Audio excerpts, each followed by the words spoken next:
Thank you once again for tuning in to the GSMC Basketball Podcast, brought to you by the GSMC Sports Network. And today, in the third segment, we are going to be looking at the NBA Power Rankings. Now, they were just announced, but first, I'd like to talk about how the Power Rankings were last week, and in my opinions, what teams I think are going to be moved, what teams are going to move up, what teams are going to stay the same, and things of that nature. So, the first team that was number one last week is the Clippers. Second is Boston. Third is Denver. Fourth was the T-Wolves. Fifth is Oklahoma City. Sixth is Cleveland. 7 is New York. 8 is the Milwaukee Bucks. 9 is the Phoenix Suns. And 10 was Philly. So, in my personal opinion, we'll start with Philly because that's going to be the easiest one. They're out of the top 10. 100% without a doubt, they got to be out of the top 10 in these next power rankings because they've shown me that they can't do much without Embiid. Now, I thought that the bench was going to respond in a big way in a lot of these games and respond to Joel Embiid being out. But they haven't been able to do that. They've been losing a lot of their games that they should win, and they would win if they had Joel Embiid. But because they don't, they're definitely going to take a huge tank in the rankings, and they should drop all the way down to maybe 14, maybe 15 in the power rankings, but they're definitely not going to be top 10.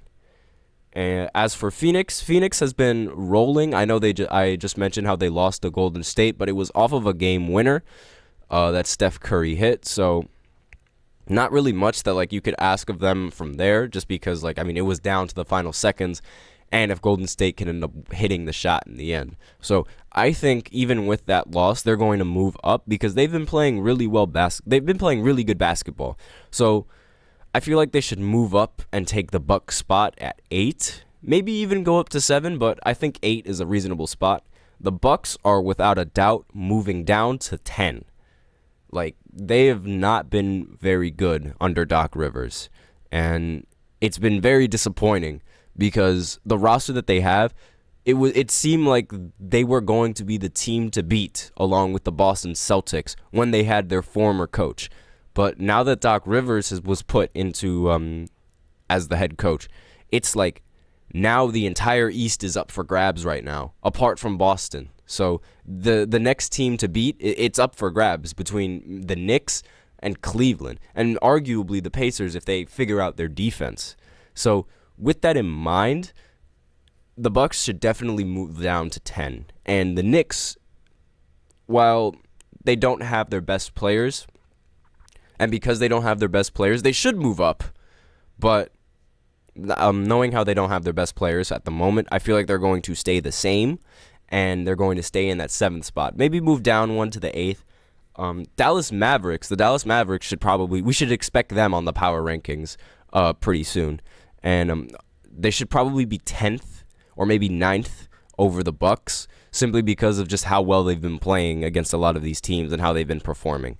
Cleveland, I expect to be moved all the way up to the top 5 because they've been rolling. They've only lost one game out of their past 19 or 18, and they've been a really good team the last week, so they're definitely going to move up. They should pass Oklahoma City, and they should also pass the Timberwolves, who have not been playing the best basketball, and they've been losing to a lot of teams where they should win, especially OKC. I expect OKC to be moved down to 6 or 7, but the rest of the teams in the top 4, the Clippers, Boston, Denver, and the T-Wolves, they should probably stay the same. And I expect the 1, 2, 3, and the 4 to not change. Maybe flip-flop, maybe Denver is going to be ranked above Boston, maybe. But, again, I think the top 4 are going to be exactly the same. So, with that, I'm going to go ahead and I'm going to open up the other article to see the NBA power rankings, just to make sure that, the page isn't up for some reason, and that's odd. Give me 1 second as I go ahead and fix that real quick, just so I could have the page up. There we go. Now the page is up, and now you can see week 17 of the power rankings as I go through them. Pardon me for that. I have no idea why it wasn't displayed there before. But let's go ahead. Oh, the Boston Celtics move up to number 1. That makes sense. The Clippers, they recently lost to the Pelicans, as I mentioned previously. So maybe that's what caused them to move down. But Boston Celtics, they retake the top spot in power rankings. Makes sense, honestly. They've been playing some great basketball. They also beat the Miami Heat recently. So I'm not mad about the fact that Boston moved up to number 1. They definitely deserve it. I'm not saying that they don't. The Clippers, they're the second. So again, as I mentioned earlier, they dropped because the Pelicans recently beat them. Still a really good team. Again, I have to see it in the playoffs before I really make that much before I really go all in on the Clippers and their chances to end up winning the finals. They are the favorites, however, but still, it's like they are the Clippers, and we know what happens to the Clippers in the postseason. They collapse when it matters most. But let's continue going down this list. Oh, Cleveland is in top 3 right now. They move all the way from 6 to go up to 3. That is a very huge jump for Cleveland, and a very well-deserved jump for Cleveland, because they haven't been getting that much attention on this huge winning streak that they've been on. So very, very cool that they've been getting the attention that they deserve now. So I was wrong. I thought the top 3 was going to stay the same, but turns out Cleveland just jumps from 6 all the way up to 3. So congrats on them. They're definitely a very difficult team to beat, and one of the teams to beat in the Eastern Conference. The Denver Nuggets moved down from 3 all the way down to 4. Not a big jump, nothing to really worry about. The Denver Nuggets, they won the championship last year, and they still hold a high seed in the Western Conference. Nothing to really say about them, because we all know Jokic, we all know Jamal Murray, we all know how good their game is on the offensive side, and we all know how good they are as a team.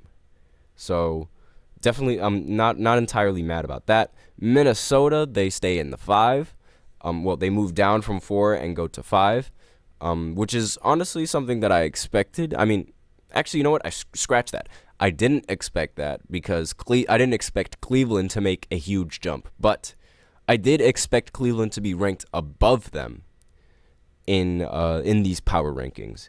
So not entirely surprised. I think 5 is a good spot for Minnesota, because they're sort of in that mid category. They're in that mid-tier category where it's like, we don't know how good this team really is. They could be one and done and no one will be surprised, but they also could make a deep run and no one would be surprised. So I think 5 is a great spot for them in these power rankings. OKC, they moved down from 5 to 6, and I expected this. They haven't been playing that well against teams where they should be winning, and they've been losing several games that are winnable. As you know, they lost to the Pistons at some point in the season. When you lose to the Pistons, there's something that needs to be fixed. There's something wrong. And when they lost to the Pistons, that's sort of when I lost hope on this team. And I'm just pulling up some of the scores on this game, because I am a little bit curious as to whether or not they won the previous game. Okay, they recently beat Sacramento in a blowout win, so definitely boosts their confidence there. They definitely needed that win, given how they've been playing recently and some of the games that I've watched, because I watched the Dallas game when they matched up against Dallas. They got blown out of the water. The final score was 146 to 111. So, and they cannot be playing like that against Dallas, because what's going to happen when they go up against a team with a great center and a great point guard and great players all around? That is a serious, serious problem that OKC needs to address. Now, moving on from there, there we go. The Dallas Mavericks, they moved from 14th all the way up to 7. So they were ranked relatively low, but I will say the reasoning why they were ranked that low is because they did not have Kyrie Irving in that lineup for most of those games. So they had to take some losses because Luka Doncic was the only one really performing on the offensive end. Their blowout win against OKC definitely improved their rankings because we saw PJ Washington and Daniel Gafford for the first time in the Dallas uniform. They proved incredibly vital for Dallas, and it shows that that was a very good trade. I said that they were one of the winners of the trade deadline, and so far I've been proven right with this performance coming in from Daniel Gafford, and they've really been utilizing them properly so far. But again, one game, so have to see how they perform in the rest of this week as well as going into All-Star break to see exactly where they stand. So just keep moving down. The Knicks, they moved down to 8. Understandable, they don't have a lot of their key players, but they did improve from the trade deadline. Now they just need to get healthy, and that's going to take a few weeks after All-Star break. Again, they have a bunch of time to get healthy, so nothing to really worry about for the Knicks. Not a time to hit the panic button. We just have to wait for Julius Randle, Jalen Brunson, and OG Anunoby to get better and put them into the rotation to see what a fully loaded Knicks squad can actually do. And I'm very excited for this Knicks team. So the Phoenix Suns, wow, okay, they stayed in the exact same spot at 9th. So that would mean that the Bucks should probably be 10th. Yep, I knew it. The Bucks are 10th. So I was right about the Bucks moving all the way down to 10th and Philly being completely out of the top 10 power rankings. So no surprises here. The Bucks, they've not been playing relatively well with Doc Rivers as coach. They've only won 2 games with him as the coach, and they've both been against bottom-feeding teams. Really, nothing too impressive there from the Bucks, and they've really been disappointing with Doc Rivers as the coach. And let me just go ahead and pull up some of yes, their most recent game played was against Charlotte, where they won 120-84. That was only their second win with Doc Rivers as coach. And when you look at Doc Rivers' playoff resume and the amount of series that he's blown, the fact that he still hasn't figured it out is very concerning to me. It is very concerning to me because they have to figure it out, and they have to figure it out now. So that way they'll be ready to come out of the All-Star break and get on a huge win streak to get them back into that top 3 seed in the Eastern Conference. They need to figure it out right now because I don't think they will be able to figure it out in the playoffs with Doc Rivers as their coach. But we still have a few more minutes before I end off this segment. So I'm going to go ahead and scroll down. I'm just curious to see what other teams. The Pelicans, okay, they're ranked 11th, so that's relatively fair given how they beat the Clippers in the recent matchup. The Kings, they moved down again. They lost to OKC in a blowout, so it makes sense that they are moving down. The Pacers, they stay the exact same. I feel like they're going to keep that 13th rating because they have a great offense, but they have a really, really bad defense. And we'll do 2 more. The Sixers, they move all the way down to 14. I was really close. I'm pretty sure I said that they were going to move to 14th. But let me know in the comments if that's what I said, but definitely think that this is well deserved for the Sixers, and they're probably going to move down if they cannot end up winning more games. So the Miami Heat, even after the loss with the Celtics, they move up to 15th. So again, all of these teams completely understandable for being this high in their power rankings.